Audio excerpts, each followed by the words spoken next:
Welcome back, ladies and gentlemen, to another edition of the Tidwell Tea Tour. What I've got for you today is a brand of tea. This is a Japanese Sencha tea. I buy this at Wegmans grocery stores. However, it is purveyed by Itoen, which is a Japanese company. Basically, Sencha tea is the everyday type of tea in Japan, by far the most popular, accounts for about 80% of consumption in Japan, and is a low to medium grade type of green tea.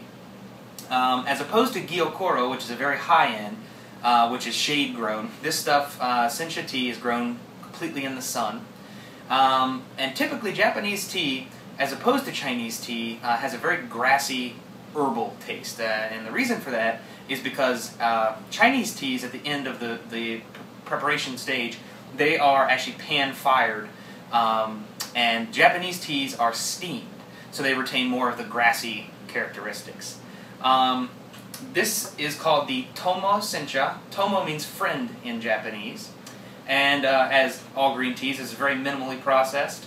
And so let's try it out. Typically Japanese green teas, as I said, very grassy floral flavor, and typically very, very, like, almost neon green flavor, or look. If you look at it, it looks very neon green. So let's check it out.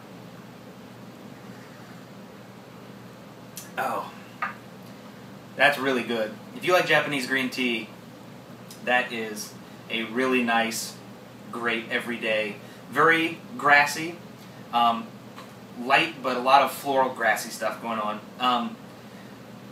Pretty much, Sencha, what Sencha means is decocted tea, and what that means is actually you brew it, as opposed to matcha, which is ground up green tea, you actually brew the leaves themselves, and that's pretty much what Sencha means.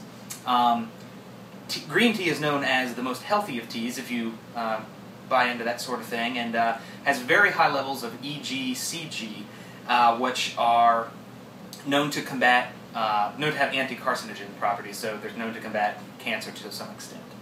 The brewing on green tea is different than on a lot of teas. It is a lot more sensitive and can get bitter very easily if you brew it for too long. So what you want to do with this green tea is have water at about 175 degrees Fahrenheit, and you want to, when you put it over the tea, only steep it for about a minute to a minute and a half, somewhere in that area.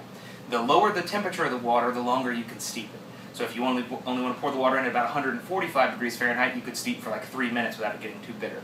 But it happens very easily, and I'll put all brewing instructions down below. Other than that, that's about it. This Japanese Sencha, for me, is an 8.5. I really like this Japanese Sencha. I love green teas, and I love Japanese green teas the most, I think, and this is a phenomenal, very inexpensive, everyday green tea. You can get it online at itoen.com. Go to the shop, that's itoen.com. Otherwise, if you live near Wegmans, you can go on in and pick it up. It's, I think, $16.99 a pound. Very, very inexpensive. Tidwell Tea Tour will be back, 8.5 on the Japanese Sencha green tea. We thank you for joining us.